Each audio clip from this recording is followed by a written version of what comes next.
Un poquito de retraso, vamos a empezar con la tercera sesión.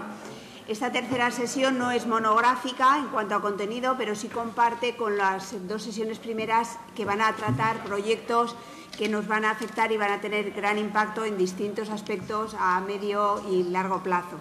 Concretamente vamos a empezar hablando sobre la Directiva de Mercado de Instrumentos Financieros, donde Beatriz Alejandro, de Bolsas y Mercados Españoles, nos va a hablar de implicaciones de MiFID II en los mercados de capitales. Cuando quieras, Beatriz. Muy bien. Muchas gracias, Alicia. Bueno, en primer lugar, quiero agradecer a ECA y al Foro FAIZ y a Felipe especialmente pues que me permitan participar en este foro. Voy a abordar un tema muy amplio y voy a tratar de ser lo más breve posible. Evidentemente, si hablamos de MiFID II, pues en 15 o 10 minutos, que es de lo que disponemos, pues no podemos plantear todos los temas porque estamos hablando de una regulación amplísima que afecta a muchísimos aspectos y yo simplemente he seleccionado algunos de ellos para comentar aquí.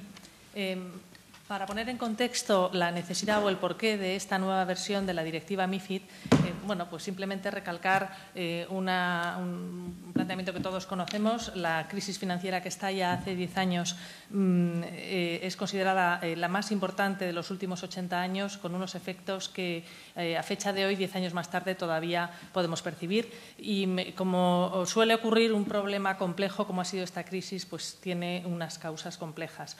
Se han mencionado muchos aspectos como causas de esta crisis. Se ha hablado de la falta de regulación, del excesivo endeudamiento, de la falta de ética profesional, de la falta de transparencia. Y eso llevó a que un par de años después de la crisis, del inicio de la crisis, en septiembre del año 2009, un año después de la quiebra de Lehman Brothers, el G20 se reúne en Estados Unidos y decide poner en marcha el desarrollo de un nuevo marco regulatorio que en alguna manera intente paliar las deficiencias que se habían visto en los marcos regulatorios.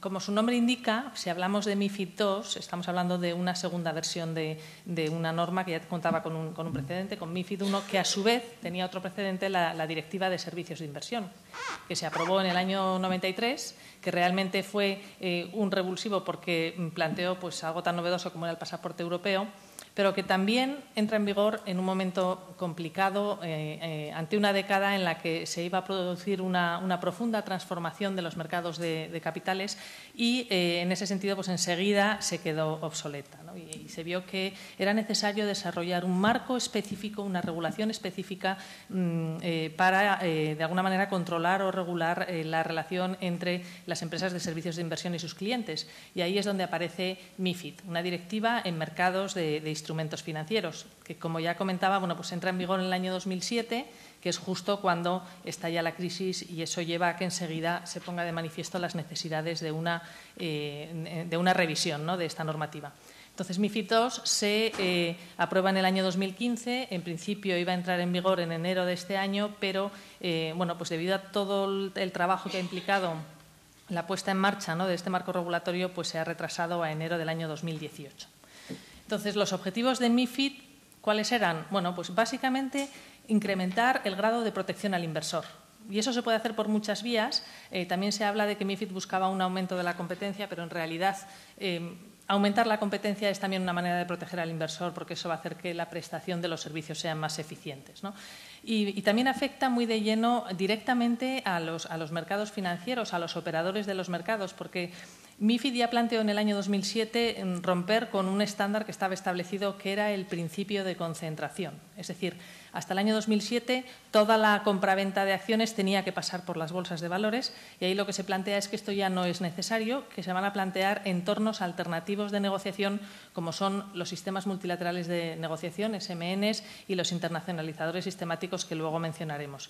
Y, además abarcaba un número importante de productos. Y eso lleva a que, básicamente, MiFID afectaba a empresas de servicios de inversión y a empresas de asesoramiento financiero en la prestación de una serie de servicios de inversión, entre los que me gustaría destacar la intermediación, es decir, hacer llegar a los mercados órdenes de compra y de venta, la gestión de carteras, es decir, tomar decisiones de inversión en nombre de un cliente, y el asesoramiento, el dar recomendaciones.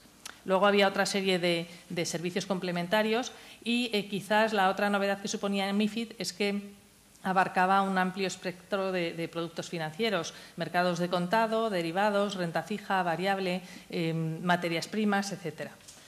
Entonces, básicamente, lo que buscaba era la protección del inversor, pero arrastra esta finalidad última, este fin último, arrastraba pues, importantes modificaciones organizativas para los diferentes actores de los mercados de capitales y también afectaba muy directamente al desarrollo de los mercados. Entonces, MiFID plantea, bueno, primero una clasificación del cliente. Si lo quiero proteger, lo que tengo que hacer primero es conocerlo, ¿no? Y entonces distingue entre clientes minoristas y profesionales. El profesional es el que tiene los conocimientos y la experiencia para tomar decisiones de inversión por sí mismos. Y dentro de los profesionales, pues también establece una categoría especial que serían los que tienen un mayor grado de conocimiento que denomina contrapartes elegibles. En cuanto a los servicios, como comentaba, está la intermediación, el asesoramiento y la gestión de carteras, y luego lo que hacía era clasificar los productos en complejos y no complejos. Y los complejos son, bueno, pues los que, como su nombre indica, pueden resultar de difícil comprensión a los inversores, que pueden tener problemas de liquidez o posibilidad de generar una pérdida superior a la inversión inicial. Entonces, con todo esto, MiFID lo que establecía es lo que se llama los test, ¿no? para poder conseguir conocer mejor al cliente. Y decía, mira, siempre que vayas a prestar un servicio de asesoramiento de gestión de carteras a cualquier tipo de clientes, tú le tienes que pasar un test de idoneidad, que te va a dar información sobre qué conocimientos y qué experiencia tiene ese cliente, cuál es su situación financiera y qué fines o qué objetivos persigue con esta operativa en los mercados financieros, ¿no? Y luego establecía, para el caso de la intermediación, si un cliente minorista te dice que quieres comprar o vender un producto que es complejo, necesariamente, aunque sea un servicio de intermediación donde eres un mero ejecutor de esa transacción, tienes que pasar a ese cliente un test de conveniencia, que de alguna manera te dé información si ese producto es adecuado para ese cliente. Bueno, luego había muchas otras obligaciones que tenían que ver con muchos temas, pues asegurar que se le estaba dando al cliente la mejor ejecución posible, bueno, tener una política de atribución de órdenes, ¿no? Antes los intermediarios podían realizar muchas operaciones en los mercados y luego decidir a quién asignaban cada una de las operaciones, y eso ya no es posible. Una política de gestión de conflictos de interés, la información tenía que ser imparcial, clara, no engañosa, en fin, hay una serie de obligaciones. Pero por agilizar un poquito ya y adecuarme al tiempo del que dispongo, bueno, pues como comentaba, todas esas nuevas obligaciones, todo ese marco normativo surge en un momento en el que se está iniciando, se está poniendo en marcha una de las crisis económicas y financieras más profundas que hemos conocido, y enseguida se ponen de manifiesto deficiencias. Entonces, enseguida se habló de una revisión de ese marco normativo que no podemos ver de forma aislada, porque junto con el desarrollo de MiFID ha habido otra normativa, como los reglamentos MiFIR y EMIR, como PRIPS, la regulación sobre productos estructurados, y que, por lo tanto, estamos hablando de un tsunami regulatorio en los mercados de capitales. ¿No? Aquí estamos hablando de una norma concreta, pero digamos que el desarrollo normativo ha sido mucho más amplio.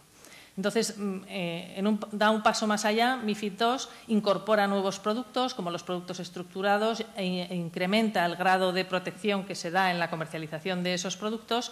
Y quizá uno de los temas sobre los que se ha debatido mucho y que se sigue debatiendo en la actualidad tiene que ver con el modelo de cobro, porque en estos momentos la directiva que entra en vigor el 3 de enero de 2018 se está transponiendo al marco regulatorio español y se está decidiendo cómo se realiza esa transposición, ¿no? Entonces, este ha sido un tema muy controvertido porque las empresas de servicios de inversión ingresan, evidentemente cobran un dinero a sus clientes por los servicios que prestan, pero también tienen un ingreso importante a través de lo que se denominan las retrocesiones. Eso quiere decir que si una ESI asesora a un cliente para que compre un fondo, ese cliente que se convierte en partícipe de ese fondo va a pagar a la gestora del fondo todos los años una comisión de gestión. Y de esa comisión de gestión que se cobra anualmente, una parte importante la gestora la va a retroceder a quien hizo la distribución o la comercialización de ese fondo.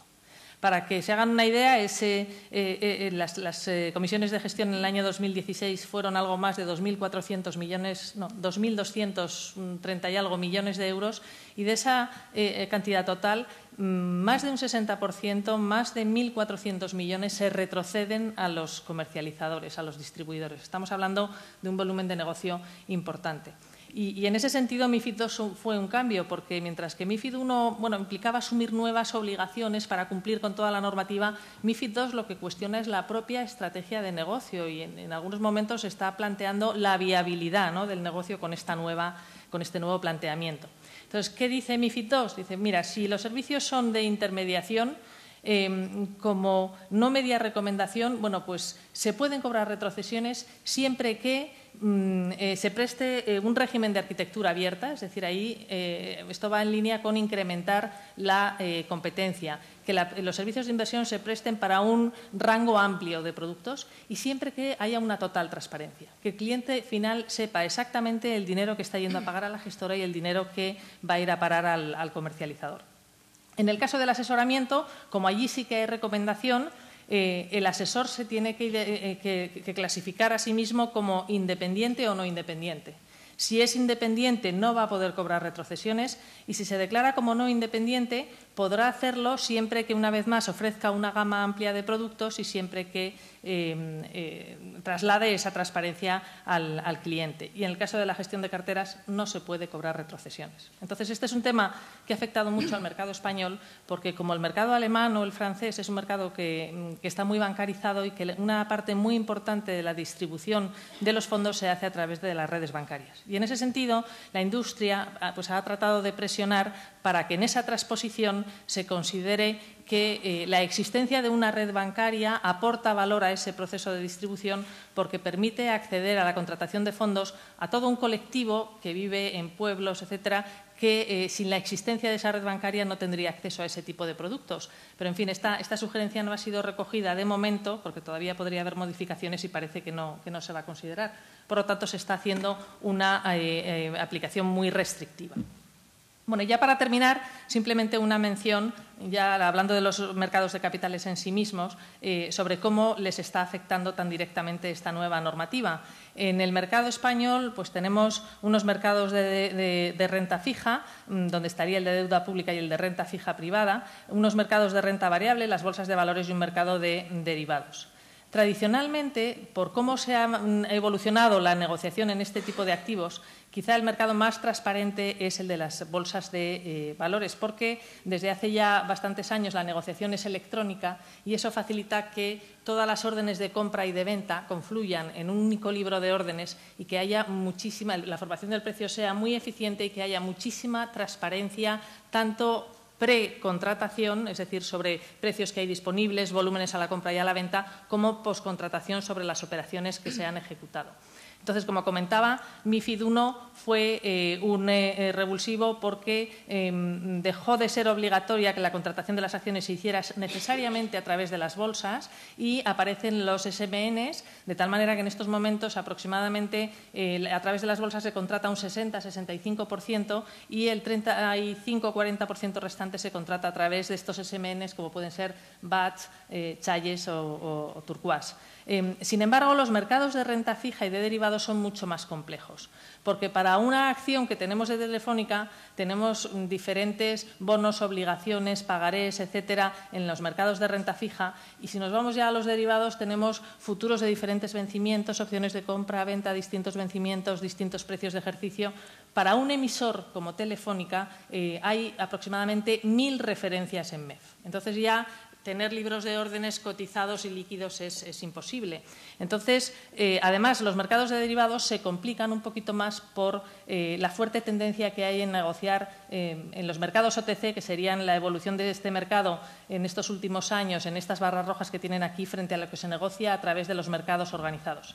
Aquí vemos cómo la quiebra de Lehman Brothers fue un revulsivo en esa evolución, ¿no?, de crecimiento exponencial que llevaban estos mercados. Hubo un periodo de una evolución así un poco errática y desde que ha empezado a entrar en vigor la regulación que he venido comentando, desde el año 2012-2013, vemos cómo estos mercados están reduciéndose considerablemente. Por lo tanto, y ya para terminar, simplemente mencionar que a la existencia de los diferentes entornos de negociación que existían en MiFID, que son los mercados regulados, que eran los que posiblemente conocen ustedes, renta variable, las bolsas de valores, AIAF y el mercado de derivados, con MiFID I se abría otro entorno de negociación, que eran los sistemas multilaterales de negociación que he venido comentando, y el internalizador sistemático, que es la alternativa de que un intermediario de mercado case operaciones entre sus clientes.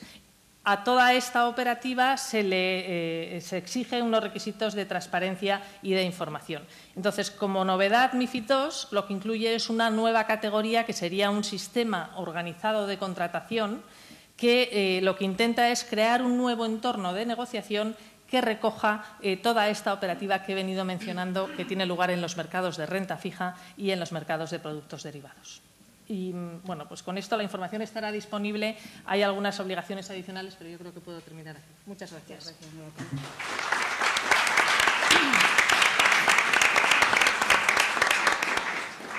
Bien, en segundo lugar, cambiando un poquito de tema, Soledad Moya, de SADE, nos va a hablar sobre el proyecto de revelación de la información. Cuando quieras, Soledad.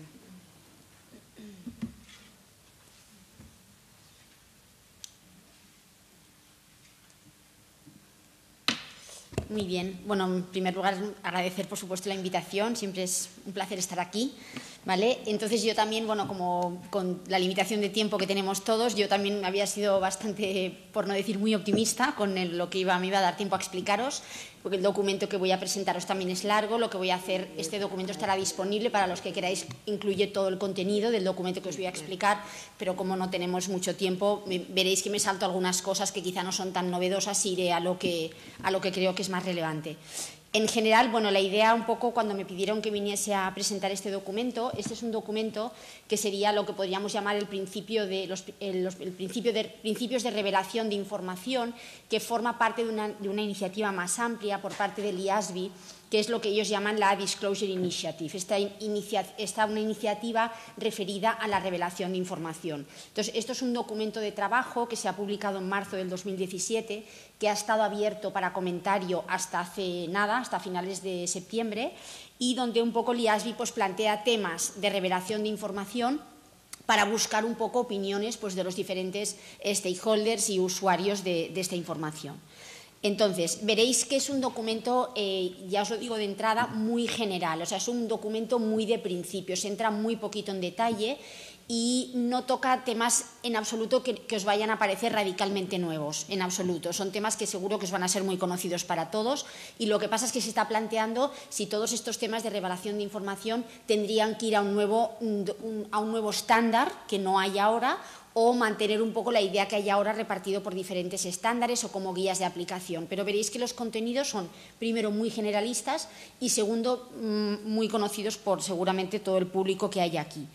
Bueno, ¿por qué se trabaja en este tema? Se trabaja en este tema porque, bueno, ya sabéis que el IASB busca feedback sobre diferentes temas pues, que preocupen y un tema que preocupaba era ser más efectivos en la comunicación. Parece que los informes financieros no acaban de conseguir ser efectivos, ¿vale? La comunicación pues, no se produce de una manera efectiva. Entonces, como os decía, este documento pertenece a esta iniciativa de disclosure, de revelación de información, que a su vez pertenece a un proyecto grande, que es lo que el IASB ha llamado mejora de la comunicación de los reportes financieros.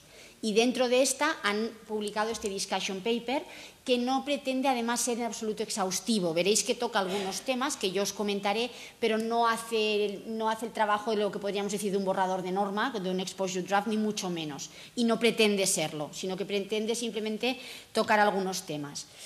¿A quién afectaría las recomendaciones en su caso que sigan adelante? Evidentemente eso tendría efecto sobre la IAS 1 porque sabéis que toca temas de revelación de información y bueno, afectaría a cualquier preparador de cuentas anuales o de informes financieros bajo IFRS y por supuesto auditores, reguladores y cualquier otra parte interesada en reporte financiero. Entonces, el documento que yo os presento hoy, que es el de principios de revelación de información, ¿qué incluye? Primero expone un poco el problema, porque ellos creen que hay que hablar de esto ahora, y luego toca una serie de temas, que yo pasaré algunos un poquito más rápido y otros menos. Primero, plantea la posibilidad de listar o de proporcionar unos principios de comunicación efectiva, discute el papel de los estados financieros, cómo pueden ayudar a esa revelación, debate si puedo presentar o no, si las empresas pueden presentar o no información para cumplir con las IFRS y además también información que ellos llaman no IFRS, que ahora definiré enseguida. Hace una referencia a las medidas de performance, las debemos poner, no las debemos poner. Se refiere también a las políticas contables y finalmente plantea la opción de si habría que tener unos objetivos centralizados de revelación de información. Por tanto, ya veis que cubre algunos temas que han salido a partir del feedback recibido en las diferentes agendas de consulta que el IASB pues, va haciendo periódicamente. Vale. El problema que se detecta es que parece que la información no es efectiva. Parece que las empresas pues, proporcionan a veces información que no es tan relevante y en cambio dejamos fuera otra información que podría serlo más. Y en general parece que hay un problema de efectividad en esta información. Entonces, ¿cuáles son las causas? Bueno, parece que del feedback, toda la información está recibida, está basada en opinión de usuarios de la información de todo tipo, todas las opiniones que aquí se recogen. Parece que bueno, hay un tema de que los criterios de revelación de información no están suficientemente claros, entonces las empresas a veces lo utilizan simplemente como un checklist de cumplo con A, B, C y D, pero no como un instrumento realmente de comunicación efectivo. Se quejan de que hay falta de guía de aplicación y de que no aporta o no aporta suficientemente. Entonces, ¿cuál es el objetivo del proyecto? Pues el objetivo de este proyecto concreto que yo os presento es identificar problemas o temas que interese debatir, desarrollar quizá algunos principios más generales que ayuden a llevar a cabo esta tarea de revelación, ser más efectivos y en algunos casos incluso a lo mejor proponer alguna solución para algún tema concreto. El documento, como os decía, es muy poco concreto, en algún punto muy concreto, en alguna sección, entra un poquito en detalle, pero no es la tónica general. Entonces, este proyecto no es un proyecto aislado, pertenece, como os decía, a esta iniciativa de Disclosure. Entonces, hay otros proyectos en marcha, destacables. Hay un proyecto sobre estados financieros primarios, también en marcha, que está pretendiendo mejorar el contenido de los estados financieros que luego definiremos como primarios, pero son los que todos conocemos como principales, excepto la memoria. Y hay un proyecto de marco conceptual que, por supuesto, no me voy a referir porque tenemos unos ponentes después que se van a referir. Vale, entonces, principios de comunicación efectiva. Bueno, parece pues que los stakeholders nos dicen que tal como lo tenemos organizado ahora, pues la información se presenta a veces de manera pobre, a veces hay duplicidades. Volvemos a ser poco efectivos, parece, en el uso de los formatos que utilizamos para presentar la información y muchas veces simplemente las empresas copian el requerimiento del IFRS X, la que sea, tal cual, sin adaptarlo ni aproximarlo un poco a la especificidad de la empresa, ¿no? Como muy genéricos y poco adaptados. En función de eso, el IASB propone, ¿no?, una serie de principios de comunicación efectiva, que podrían ser los siguientes. Ya os digo que es un documento de trabajo que está sujeto a debate y está totalmente abierto. Entonces, ellos proponen pues, que esos principios de revelación o esa información debería ser específica de la entidad, descrita de una manera muy simple y directa, organizada de manera que subraye los temas más importantes, bien referenciada, evitando duplicidades, proporcionada de manera que sea comparable y en los formatos adecuados. Fijaros que es muy general, ¿no? Son temas que en principio todos podríamos tener un poco en la cabeza, pero lo que quieren un poco es sistematizarlo. Entonces, y siempre se plantea, que es una de las grandes dudas de este documento, una de las grandes cuestiones que plantea este documento es, ¿qué hacemos? ¿Hacemos un estándar de revelación de información donde lo cojamos todo, obligatorio, o bien hacemos lo que ellos llaman la non-mandatory guidance, ¿no? O sea, hacemos guías de aplicación que no sean obligatorias, pero que ayuden a las empresas. Pero no se pronuncian, lo dejan abierto en espera de aportaciones de los diferentes usuarios. Y plantean también si además habría que dar más guías sobre el formato, porque se encuentran que las empresas tienden en general a dar mucho detalle narrativo y utilizan poco pues, tablas, gráficos y Ellos plantean si sería interesante dar más guía o guiar más en este tema. Eso en cuanto a principios de comunicación efectiva.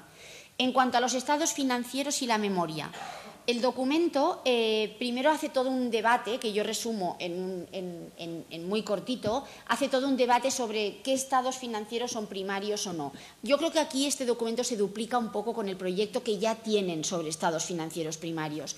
Pero al final, estados financieros primarios, ¿qué son? Balance de situación, cuenta de resultados y resultados globales, estado de cambios, patrimonio neto y estado de flujos de tesorería. Y después de un debate largo que yo no he incluido aquí, ellos concluyen que el IASB concluye que este término está bien y por lo tanto lo vamos a seguir utilizando. Muy bien. ¿Y esto cómo implica a la revelación de la información? Pues resulta que estos financieros primarios, los que todos conocemos, los principales, pues generalmente van primeros dentro de las cuentas anuales, nos dan una visión general sobre la posición financiera y sobre la performance de la empresa. El formato suele estar más estandarizado que la memoria, generalmente se publica antes y generalmente la información contenida en estos documentos es la que suele ir a bases de datos. ¿Qué implicaciones tiene lo que acabo de decir para la revelación? Pues que seguramente la información que se revele asociada a estos documentos va a ser prioritaria respecto a la información revelada en otras partes de las cuentas anuales o en otros estados financieros no primarios, como podría ser la memoria. ¿Qué dice el documento sobre la memoria? Define o decide, el IASB decide que claramente la memoria no es un documento primario, ¿vale? Por lo tanto, va después de esos 4 documentos primarios que os he citado, explica un poco cuál es el contenido de la memoria, que no os lo comento porque no es novedoso en absoluto y creo que todos sabemos que la memoria tanto explica adicionalmente como da información suplementaria, así tal cual se reproduce en el documento. Y nos dice que lo único que dice este documento es que lo que sí que opina el Consejo, el IASB, es que el papel de las notas de la memoria debería ser incluido, en su caso, en ese estándar que se están planteando publicar sobre revelación de información, que al final es la pregunta final, si tenemos que tener un estándar específico de revelación. Vale, entonces, sobre la localización de la información, ¿dónde ponerla? ¿A qué nos estamos refiriendo? 2 tipos de informaciones. Información para el cumplimiento de las IFRS y información que ellos llaman no IFRS. Y voy a resumir mucho, porque sé que voy mal de tiempo y ya veo que me pasan la notita, o sea que voy a ir directa al grano y os voy a decir, casi sin pasar las transparencias, os lo voy a contar como yo ya me lo sé, os lo cuento. ¿Vale? En general, el IASB, ¿qué dice? ¿Se puede poner información adicional que es necesaria para entender lo que nos dicen las IFRS? Sí. ¿Se puede poner además información no IFRS? Sí, siempre que no dupliquemos y evitemos que la información sea pobre y esté mal organizada. Eso en cuanto a la localización. Luego el documento entra también en las medidas de performance, ¿vale? Que en realidad está vinculado con las medidas no IFRS, porque las IFRS no nos indican qué medidas de performance tenemos que poner, pero las empresas muchas veces ponen. Entonces, este documento dice, ¿podemos ponerlas? Y el IASB dice sí. Y el tema es, ¿tenemos que dar mucha indicación o no? Y el IASB lo deja abierto para ver si tiene que dar una lista de performance measures o simplemente tiene que dejarlo abierto un poco como está ahora, ¿vale? Pero en ningún caso, desde luego, prohibirlo, que sería el 5, que lo paso muy rapidito, como veis. Revelación de políticas contables, lo mismo. El IASB dice, tenemos 3 categorías de políticas contables. Unas, las necesarias para entender. 2, no tan necesarias para entender, pero que me dan información sobre elementos relevantes de las cuentas anuales. Y 3, otras políticas. ¿Qué dice el IASB? Que nos limitemos a incluir las políticas que me ayuden a entender y que sean relevantes, y las demás obviarlas.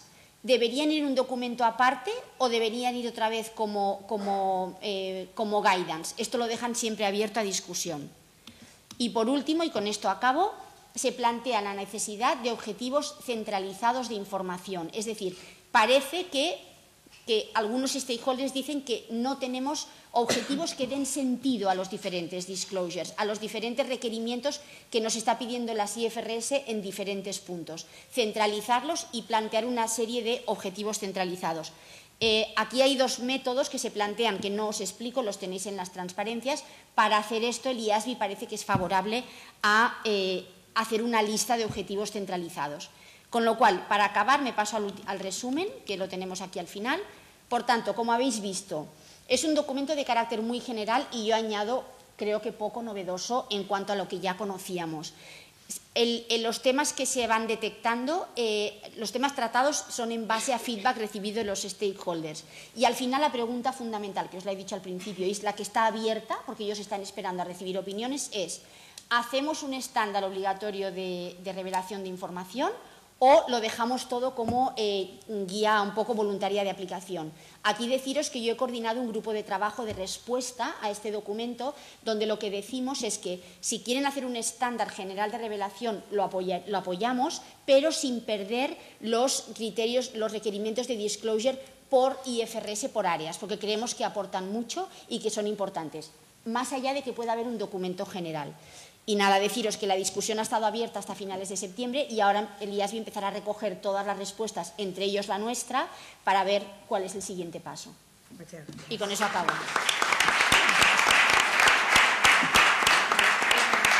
Sí, esto, ¿no? Sí. Para ver. ¿Y el teclado también? Sí, para poder. Bien, continuando con temas de divulgación de información, por lo menos del uso que se le hace a esta información, Beatriz García Osma, de la Universidad Carlos III de Madrid, nos va a hablar sobre quién usa la información financiera y con qué propósito. Cuando quieras, Beatriz. Muy bien, pues muchas gracias a Felipe y a ECA por la oportunidad de estar aquí. Antes ha dicho Javier Pastor que iba a bajarnos a la Tierra. Yo voy a elevarme a la estación espacial y voy a mirar la contabilidad desde muy arriba, que es tratar de entender un poco, y creo que enlaza muy bien con lo que nos han estado diciendo de la aplicación de la NIF 16, porque hay unas simulaciones que se van a hacer. Estas simulaciones al final se hacen con un objetivo de optimización de algo, es decir, se va a tratar de optimizar a lo mejor un mínimo de pasivo, un máximo de resultado, un ratio, como nos hablaba Pepe Morales, de gastos operativos sobre total del activo. Por lo tanto, esto se hace y se puede hacer a 1 año, a 10 años, a 15 años. En función de lo que se pretenda optimizar, por así decirlo, van a salir una información con unas propiedades muy distintas y que va a tener una utilidad diferente. El preparador tiene en mente para quién está optimizando, para ese usuario, pero desde una perspectiva del regulador o potencialmente también de los académicos, nos planteamos cuáles son todos los usuarios que están utilizando la información financiera, qué necesidades distintas tienen y cómo debe ser la información financiera para responder a estas necesidades. Os voy a contar un poquito, en el tiempo que tengo, 2 proyectos que hemos hecho en colaboración con el EFRAC. Uno primero que hicimos fue tratar de entender hasta qué punto la utilidad de la información financiera, definida de una forma muy amplia, tendría que ser útil la información para valorar empresas, y también tendría que tener otro valor, que es este valor de uso en los contratos, de rendición de cuentas. Ahora mismo el marco conceptual del IASB ve estas 2 objetivos de la contabilidad como que están subsumidos. Por lo tanto, si crea normativa contable que dé lugar a una información financiera que es útil para la valoración, asume que debería ser también útil para su uso en los contratos o en la rendición de cuentas. La literatura contable lo que viene a decir es que estos 2 sets existen, pero que no son enteramente coincidentes. Un ejemplo muy sencillo podría ser, por ejemplo, pasivos por pensiones. Si estoy tratando de valorar una empresa, esto es un pasivo fundamental, quiero tenerlo, quiero conocerlo. Si estoy tratando de valorar el desempeño de un gerente, pues a lo mejor hay una parte que viene dada por efectos macroeconómicos que no me interesa esa parte, porque yo quiero decidir si el gerente está tomando buenas decisiones y lo que es suerte, por así decirlo, no debería formar parte de su remuneración o de su valoración. Por lo tanto, aunque no hay acuerdo estrictamente en la literatura contable sobre el tamaño de estos sets de información, hasta qué punto se produce esta intersección, lo que sí que dice la literatura es que este modelo del IASB conceptual pues no parece adecuado en el que esté subsumido, sino que son sets distintos. Nos planteaban desde el EFRAG hacer una revisión de la literatura en la que tratásemos de entender cómo los distintos usuarios de la información financiera utilizan estos datos, estos estados financieros, cuáles son las principales fuentes que utilizan para la toma de decisiones. Y realmente, voy a ir bastante deprisa, lo que hicimos fue identificar entre los proveedores de financiación, por así decirlo, los que estarían mercados de capitales de deuda, mercados de capitales como tales y también los trade creditors, de los que no voy a hablar porque son muy minoritarios. En principio, este cuadro pues, podría resumir un poquito cómo utilizan los mercados de capitales o los analistas, que son los usuarios expertos en los que uno piensa cuando está tratando de pensar en usuarios expertos. Lo que les interesa serían, está en rojo, earnings, resultado, y luego hay otra información, ¿no? Industrial, macroeconómica, el contacto directo con la gerencia, y lo que preparan, por así decirlo, serían estos informes en los que precisamente el hacer earnings forecast, el hacer previsiones de resultados, sería la parte más directamente relacionada con la contabilidad. Otros estudios que se han hecho en la literatura tratando de entender hasta qué punto la información contable es de interés para usuarios expertos como inversores profesionales.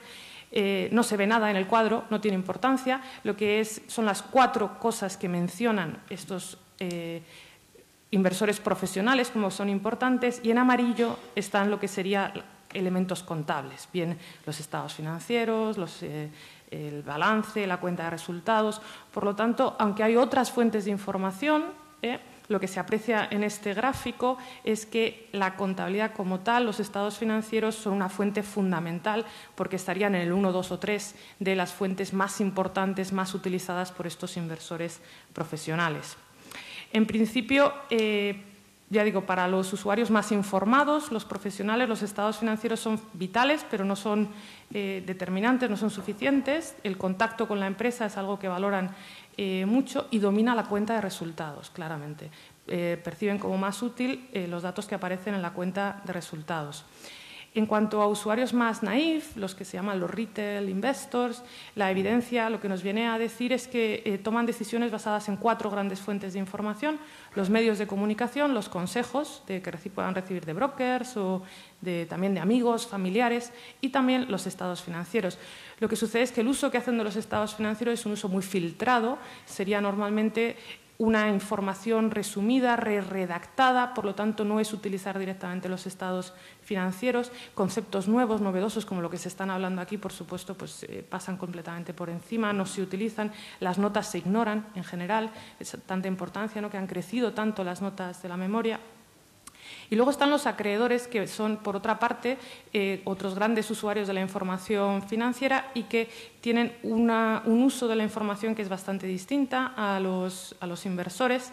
La contabilidad se utiliza directamente en muchas cláusulas de contratos en los que aparecen ratios concretos. En ocasiones, en estas propias cláusulas se detalla cómo calcularlas, por lo tanto son ajenas a cambios normativos, porque la propia cláusula dice cómo se calcula el EBITDA o cómo se calcula cualquier otro dato, pero la relación es muy directa, por supuesto, entre la contabilidad y el uso que se da. En este sentido, algunos trabajos, por ejemplo este que cito de Lee abajo, dice que los analistas de crédito se centran más en el balance que en la cuenta de resultados, por lo tanto tienen como usos o focalizaciones distintas. Esto dio lugar a este trabajo que está disponible en la web tanto del ICAS como del EFRAG. Y sobre todo lo que dio lugar es a una apreciación por parte de entonces la presidenta del EFRAG, de François Flores, de que hacía falta más investigación directa, investigación que preguntase a los usuarios de la información financiera cómo la utilizaban y hasta qué punto era útil la información que tenían disponible. Como respuesta a esta demanda de este tipo de trabajo, nos solicitaron que hiciésemos un estudio en el que tratásemos de entender cómo los inversores profesionales utilizan la información y hasta qué punto la perciben como con distinta utilidad según el tipo de decisión que tengan que tomar, según para qué vayan a utilizar la información.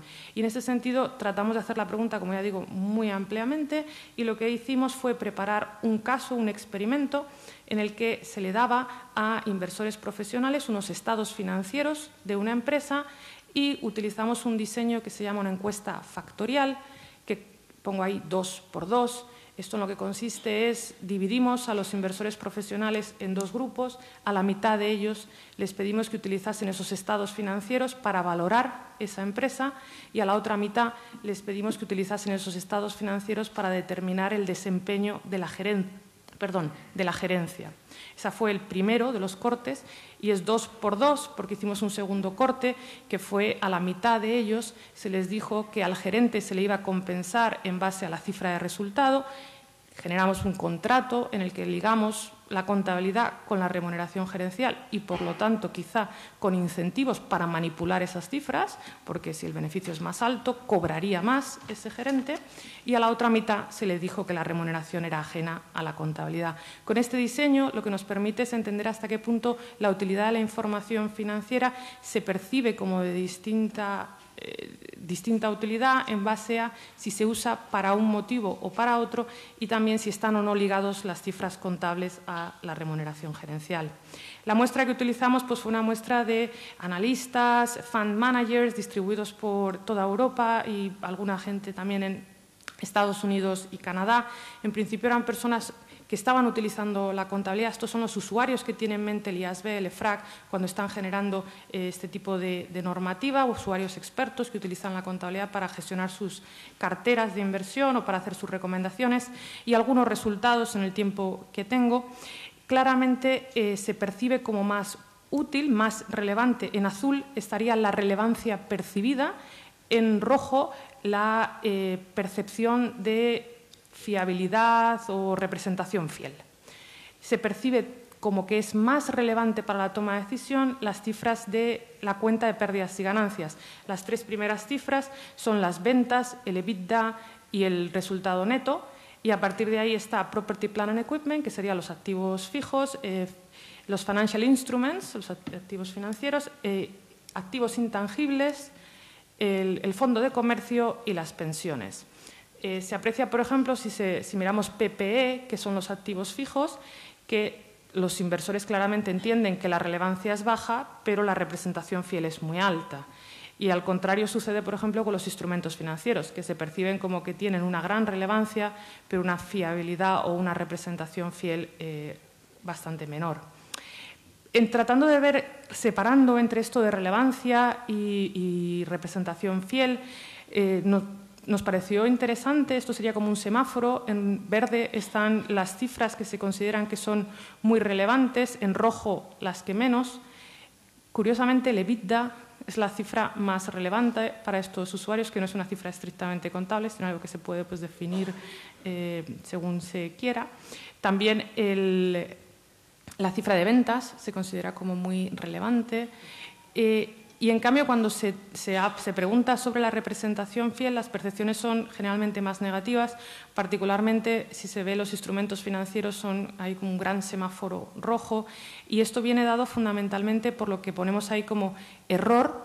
Por lo tanto, hay errores porque es difícil calcular en nivel 3, pero también bias, que esto sería hasta qué punto la gerencia introduce subjetividad de forma sistemática en las estimaciones de los instrumentos financieros. En relación a qué otros elementos se mencionan por parte de los usuarios como que son importantes para mejorar la utilidad de la información financiera, algo muy claro eran los auditores. Los auditores tienen un papel fundamental para mejorar la percepción de representación fiel de la información, y la calidad de la gerencia es algo muy importante a la hora de afectar la percepción de relevancia de la información financiera.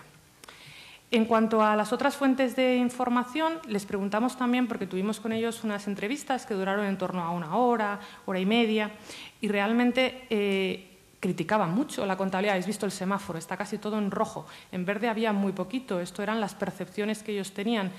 Les preguntamos qué otras fuentes de información usáis y qué importancia tienen, porque si la contabilidad no es útil, ¿no?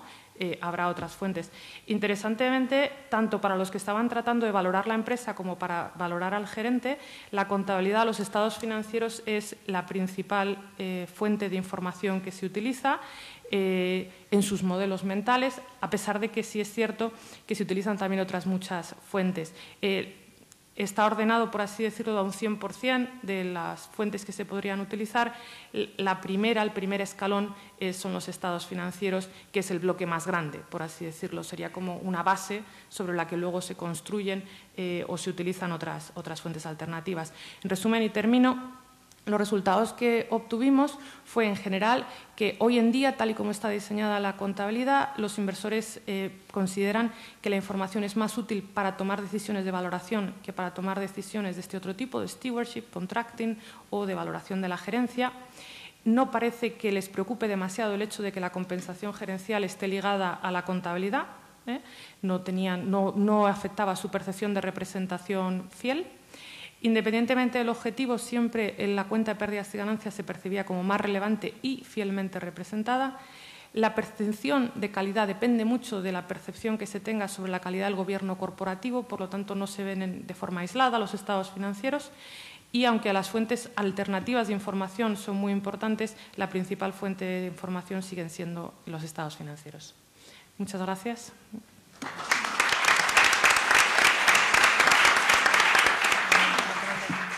Bien, para terminar, Horacio Molina y Marta de Vicente, de la Universidad Loyola de Andalucía, nos van a hablar del proyecto de marco conceptual, cuando queráis.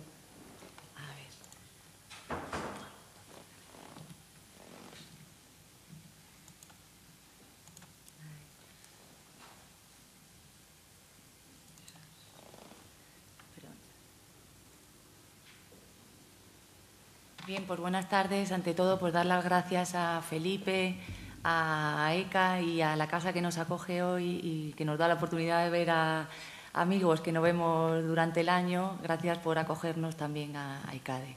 Bien, Horacio Molina y yo les vamos a presentar la situación actual del proyecto de reforma del marco conceptual de la información financiera. Este es un proyecto importante para todos los usuarios de la información en general, pero es muy importante también para nosotros, los académicos, porque cuando educamos a nuestros alumnos y los formamos en contabilidad, pues debemos fundamentar esa formación en el marco conceptual, en los conceptos.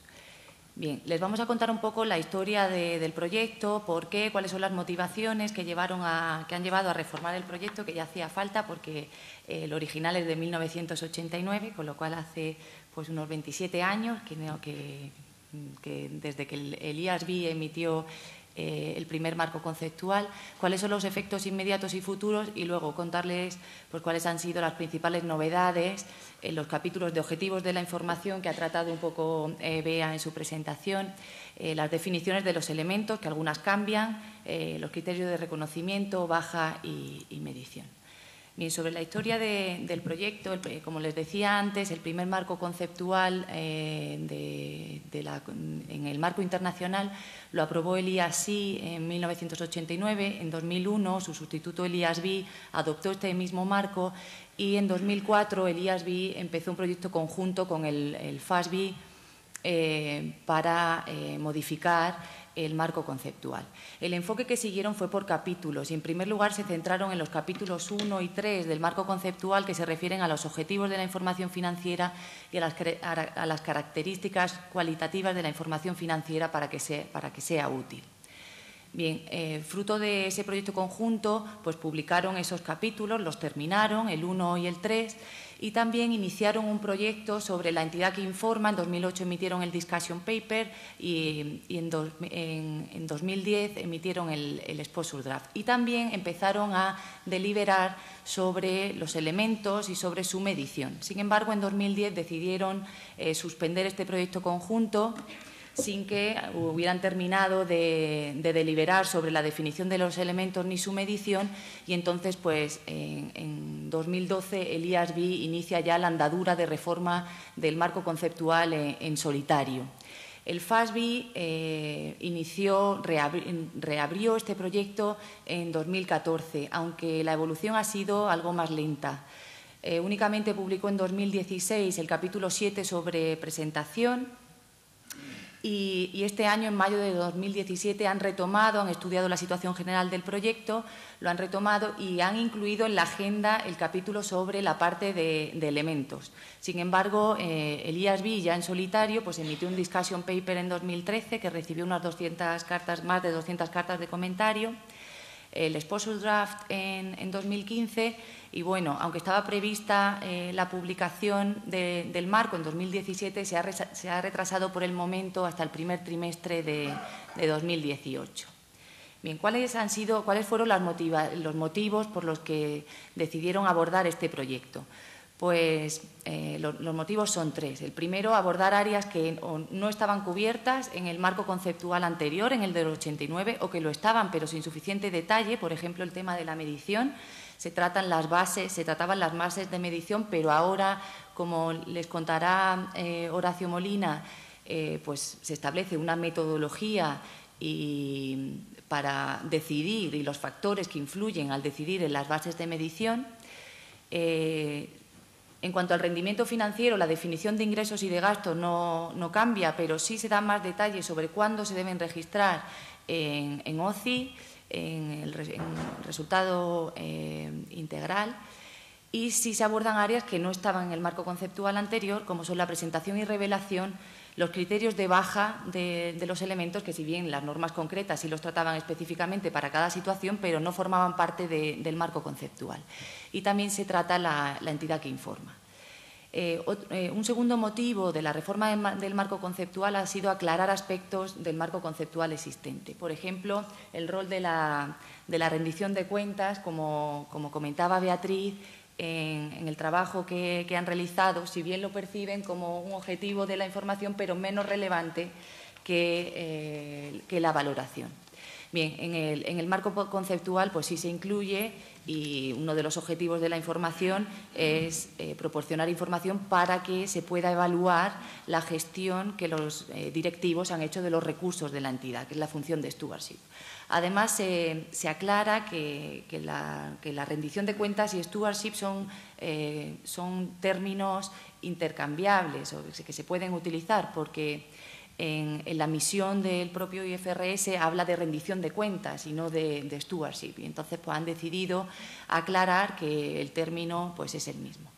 Bien, la prudencia se ha vuelto a incorporar porque había salido del marco conceptual, pero se incorpora la prudencia como un apoyo a la neutralidad, que es una de las características cualitativas de la información financiera. Y además se define la prudencia como el ejercicio de la cautela al emitir juicios en situaciones de incertidumbre. Cuando pensamos en prudencia, pues normalmente lo que nos viene a la mente es el tratamiento asimétrico de los ingresos y los gastos. Pues no, en el marco conceptual la definen como ejercicio de la cautela al emitir juicios en situaciones de incertidumbre, pero sí dicen que las políticas contables sí que pueden tratar asimétricamente las normas específicas, no en el marco conceptual, pero cada una de las normas sí. Esto no impide que cada una de las normas pueda decir que exista un tratamiento asimétrico en el reconocimiento de las pérdidas y de las ganancias. Bien, la incertidumbre, se aclara también que cuando hay elevados niveles de incertidumbre, esto afecta a la relevancia. La información puede ser menos relevante cuando hay un nivel de incertidumbre elevado. Y luego también aclara qué significa representación fidedigna, cuando se toman decisiones importantes de reconocimiento y medición. Y lo que dicen que esto significa que hay que registrar todos los efectos en la situación financiera de la entidad y en el rendimiento financiero.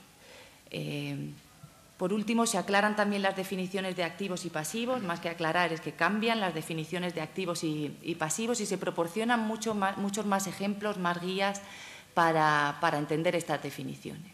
Y luego pues se actualizan algunos aspectos que ya han quedado desfasados en el marco conceptual con el pensamiento actual del IASB, como es, por ejemplo, la utilización de la probabilidad en la definición de los elementos activo y pasivo. Por ejemplo, ahora en la definición de activo, pues dicen que para que un activo no es necesario que sea cierto, ni siquiera probable, que tenga el potencial para producir beneficios económicos, sino simplemente que el activo exista y que exista al menos una posibilidad en la cual produciría beneficios económicos, con lo cual eliminan las referencias a la probabilidad.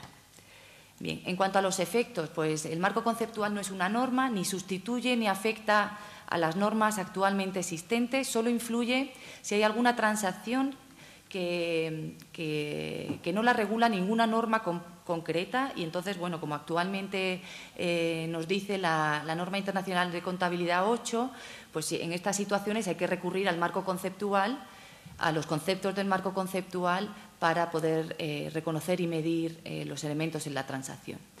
Y bueno, habrá que revisar las referencias a las normas en el marco conceptual. Se ha establecido un periodo transitorio de 18 meses para modificar las referencias en el resto de normas internacionales. Y bueno, los efectos futuros que se esperan, pues conceptos más claros y actualizados. Y lo que sí dicen explícitamente es que las normas que están funcionando bien, por el momento el IASB no va a proponer ninguna modificación, porque esto no es una norma ni afecta a las normas actuales ni las sustituye. Bien, en la historia del proyecto, pues estos son los contenidos que han ido cubriendo cada uno de los... Bueno, el marco conceptual de 1989, en el marco conceptual, en la reforma del marco conceptual en 2010, que este fue el proyecto conjunto con el FASB, solo trataron el capítulo 1, la parte de los objetivos y las características cualitativas. Entonces, el marco conceptual de 2010 solo cambió esos dos capítulos y elementos, medición y reconocimiento se quedó tal cual estaba en 1989. Y aquí fue cuando iniciaron, cuando publicaron el Exposure Draft sobre la entidad que informa. A partir de entonces, como les decía antes, el IASB ya trabaja en solitario, emitió este discussion paper en el que no incluía objetivos y características cualitativas porque ya se habían abordado anteriormente, pero sí la parte de elementos, medición, reconocimiento e incluyó estas nuevas áreas que no abordaba el marco conceptual del 89 como los criterios de baja, presentación y revelación. Y finalmente el Exposure Draft que tenemos actualmente y que prevemos que salga el marco conceptual en el primer trimestre del 2018, pues ya ha abordado todas las áreas. Bien, la estructura del marco conceptual actualmente es esta. El capítulo 1 pues son los objetivos de la información financiera de propósito general. El capítulo 2, que antes era el 3, por eso vienen las flechas en el marco conceptual anterior, son las características cualitativas de la información.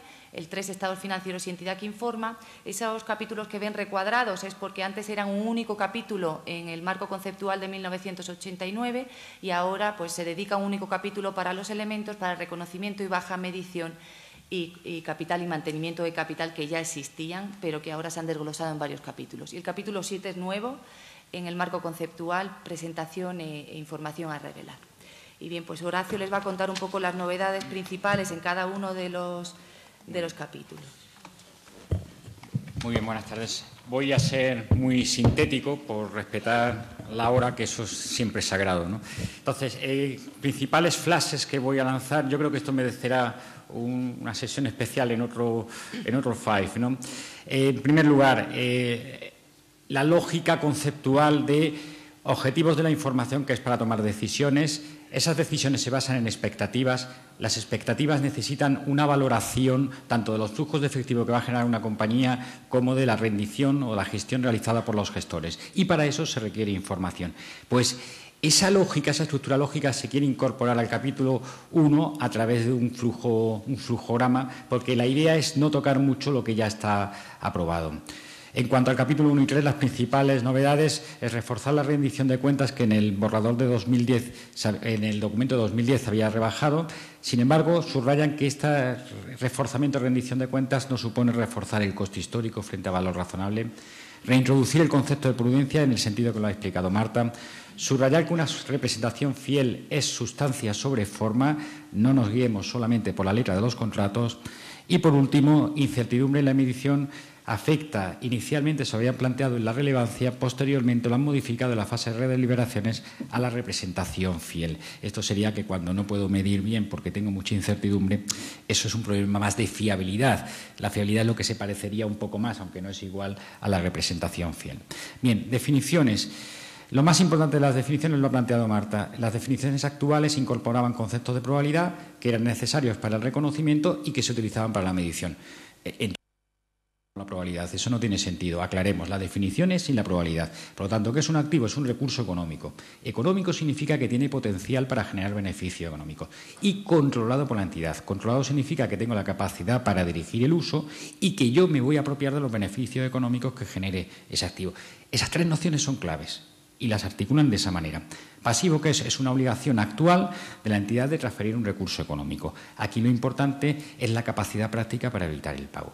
Y en la fase de deliberaciones se está planteando si está en un nivel estricto o está en un nivel relajado y tienen que ver con los incentivos que hablaba Araceli en su presentación. Si hay incentivos a hacer el pago porque es lo que económicamente más le interesa a la entidad, realmente en el fondo hay una obligación. Y entonces sustancia sobre forma llevaría a que el planteamiento coherente sería que el pasivo no puede ser una obligación estricta.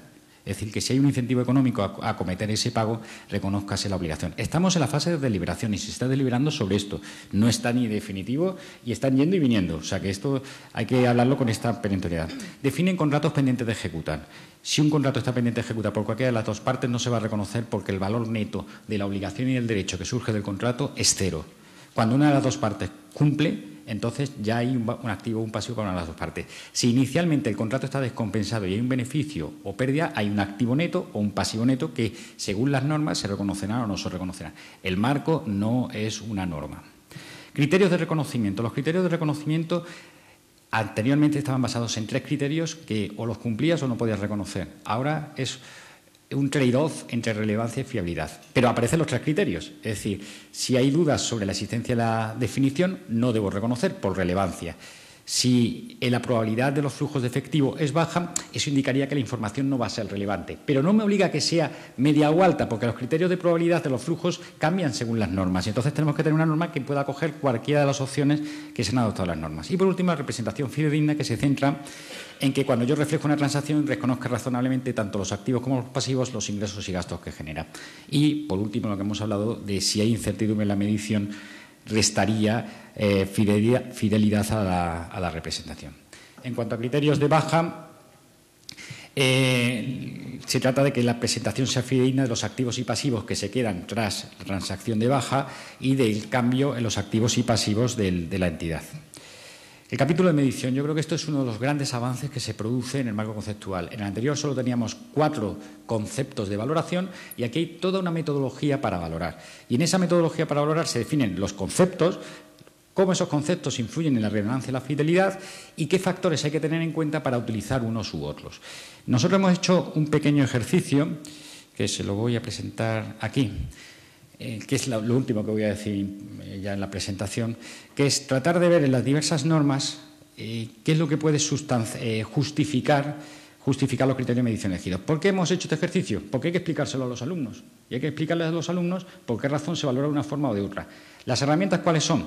Pues en primer lugar, el modelo de gestión es explotar el activo con los flujos que genera el activo. Por ejemplo, un bono, los intereses que genera. Una propiedad, planta y equipo, los servicios que preste y a partir de ellos generar unos productos que yo vendo. Pues si la respuesta es afirmativa, si el modelo es de explotación, tendré que ver si el contexto tiene una inflación significativa o no. Si no hay una inflación significativa, que es nuestro contexto económico actual, la valoración sería valor inicial menos correcciones valorativas. Si existe una inflación significativa, nos debemos plantear si las propiedades, planta y equipo y los intangibles los debemos revalorizar, porque el concepto de mantenimiento de capital en términos nominales no es útil. Parte de lo que estás recuperando es parte de la inversión inicial. Parte de lo que estás recuperando no es un retorno sobre la inversión, sino un retorno de tu inversión. Por lo tanto, habría que revalorizar. En el caso de que el modelo sea un modelo de gestión activa, de venta del activo, pues la pregunta que nos haremos es si el modelo es de venta activa, lo siguiente que preguntamos es, ¿existe un mercado negociado? Si la respuesta es que sí, entonces el esfuerzo de venta es cero. En la cadena de valor no tengo que hacer ningún esfuerzo de venta. Soy una empresa extractiva de petróleo, para mí no es un problema vender el petróleo, lo vendo en los mercados. No es parte de mi cadena de valor. Por lo tanto, aparte de ser mucho más fidedigna la medida, es que no tengo nada que hacer de esfuerzo en esa fase del ciclo de mi ciclo de negocio, ¿no? Por lo tanto, eso se valoraría a valor razonable.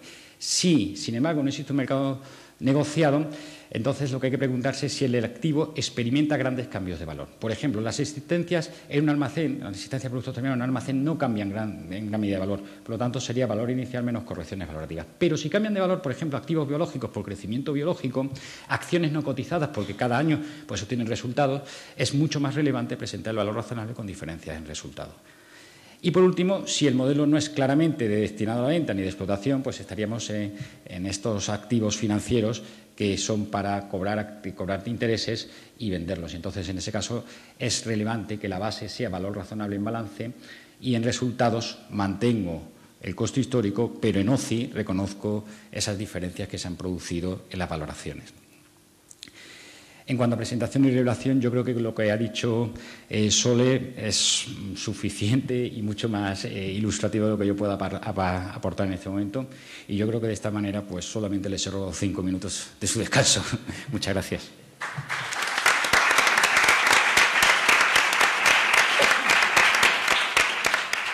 Bien, ¿alguna pregunta? 5 minutos tenemos antes de levantarnos para alguna posible cuestión.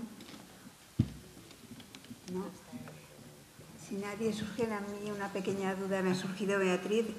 Yo desconocía que había 2 fases del MiFID, yo había conocido un poquito la primera fase.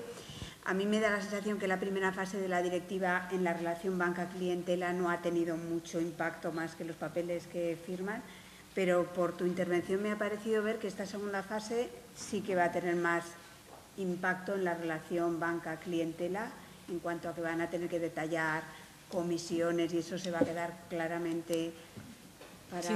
Bueno, yo creo que la primera fase sí que tuvo su impacto, porque pasar de no existir ningún marco normativo en este sentido para las entidades supuso realmente un esfuerzo el desarrollar todas las herramientas para tener clasificados a los clientes, etcétera. Entonces fue ya un primer paso en ese cambio de cultura. Es verdad que hay que ir más allá y hay muchísimos aspectos que no he mencionado, pero, por ejemplo, en una vuelta de tuerca, pues efectivamente se trata de dar muchísima más transparencia y muchísima más información a los clientes con respecto a los productos que están contratando, y también se está trabajando por otras patas, por ejemplo, con la formación que tienen que tener los asesores o los informadores, ¿no? Se ha identificado, la CNMV ha publicado una guía en la que se establece todos los conocimientos que tiene que tener una persona que está informando o que está asesorando. Porque al final es toda una cadena en la que para llegar al buen fin de las operaciones, en la que no haya ningún problema, pues tienes que, son muchos aspectos, ¿no? Que haya una regulación adecuada, una supervisión y unos mecanismos de control, que el que está informando tenga la formación adecuada y, por supuesto, también ayudaría a que los clientes finales tuvieran toda la máxima información posible, tanto en lo referente a las características de los productos que están contratando, es decir, una mayor cultura financiera, como a los costes asociados a esa contratación. Eso para la banca para este 2018, junto con la nueva circular y con todo lo demás. Sí. Bueno, pues nada, muchísimas gracias. Gracias a todos. Felipe. Y en relación con el proyecto de información, según comentas, parece ser que no se prohíbe que haya información adicional. No. Ya. Yo lo que distinguiría en la información adicional, veo que hay 2 tipos de información adicional. Uno sencillamente son nuevos datos que no exige el IFRS, por ejemplo, imaginemos que no exigiese el número de personas y la empresa lo pone, ahí no le veo ningún problema. Pero cuando esa información adicional lo que consiste es una información distinta, por ejemplo, cuando se habla de performance se pone EBITDA. Entonces aquí ya no se trata de una información adicional, se trata de una información distinta, se trata de una medida de performance que no está prevista en el IFRS. Entonces, ¿este proyecto indica que cuando se dé esta circunstancia se haga una reconciliación con la cifra IFRS más cercana? Sí. Lo que pasa es que, como lo he comentado rápido, no he podido entrar en detalle, pero una de las cosas que se indican justamente es la necesidad de que en el caso de incluir, y de hecho el proyecto que al principio he comentado que es muy general y lo es, y solo en algún momentito entra más en concreto. Por ejemplo, en el EBIT y en el EBITDA. Es de las pocas cosas en las que es un poco más específico. Pero en general, para las performance measures, establece que hay que reconciliar con la medida más para justamente entender y también aclarar el cálculo, porque el problema de estas medidas a veces es que no se sabe bien cómo se han calculado. Entonces, tanto aclarar el cálculo como referenciarlas o claramente a las medidas más próximas que sean IFRS. Sí, sí, absolutamente. ¿Alguna cuestión más? con esto. Bien, pues muchas gracias a todos por su asistencia, en particular a los ponentes y a Felipe por haber organizado y a Pepe por la colaboración. Y damos por terminado la octava jornada FIVE sobre instrumentos financieros.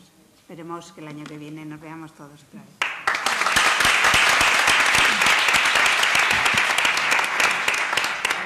Muy bien. Gracias.